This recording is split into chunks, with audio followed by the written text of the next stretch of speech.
السلام عليكم ورحمة الله وبركاته. ازيكم يا حبايبي؟ عاملين ايه؟ يا رب تكونوا بخير. النهاردة هنعمل طاسة كبدة بالبصل. غدا منجز وسهل وسريع ومبياخدش وقت ومش مكلف.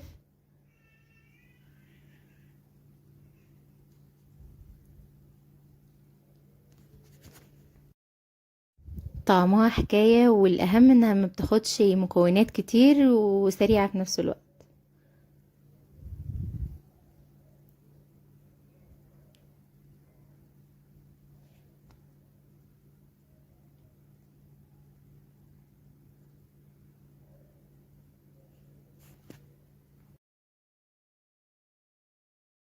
يلا بينا نبدأ الفيديو بتاعنا ونشوف المكونات بتاعتنا. انا هنا عندي طاسة على النار، معايا نص كيلو كبدة، هحتاج معايا نص كيلو من البصل. هحط كده زيت، وهبتدي الزيت اول ما يسخن هنزل بالبصل.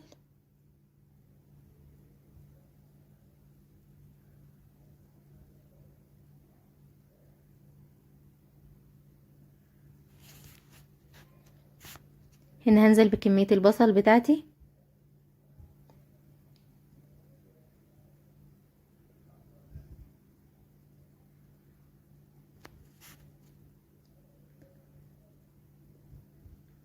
هدي البصل تقليبة. اول ما يتشوح هبتدي انزل بفصين توم.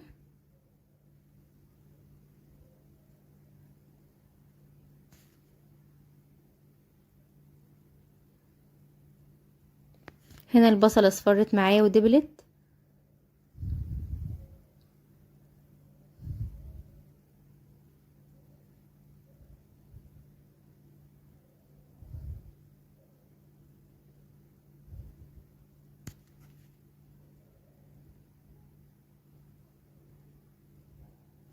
هنزل بفصين توم مهروسين واقلبهم مع البصلة.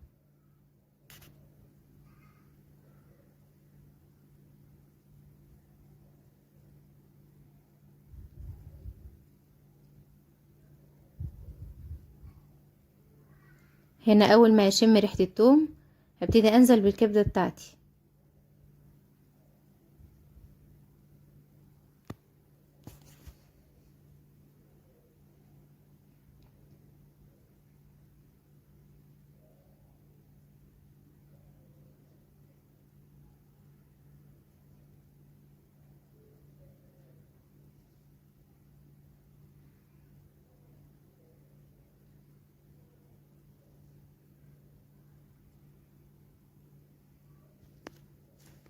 هنا نزلت بكمية الكبدة، هبتدي اديها تقليبة مع البصل.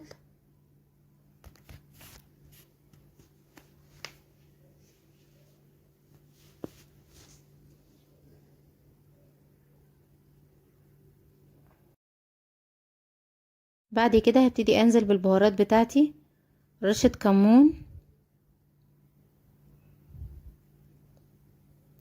ورشة فلفل اسمر.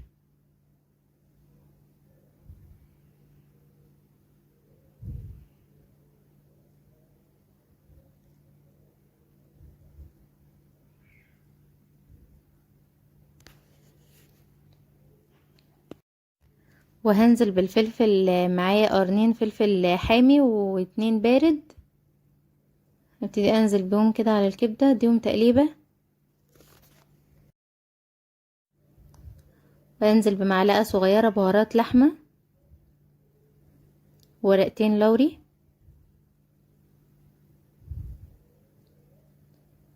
لو عندك بهارات كبدة من الجاهزة تقدري تضيفي منها.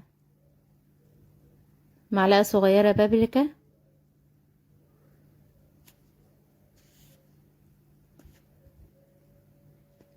تمام كده، هديهم تقليبة كمان.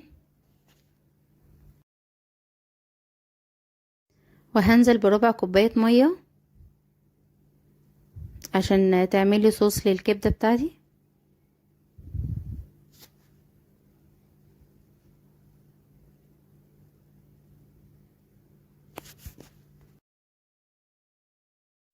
هضيف حباية صغيرة من الطماطم مقطعة مكعبات كده. انا هنا مش هضيف طماطم كتيرة لان انا مش بعمل طاجن، الحبايه الصغيره دي هتديلي لون حلو للكبده وهتديها طعم جميل.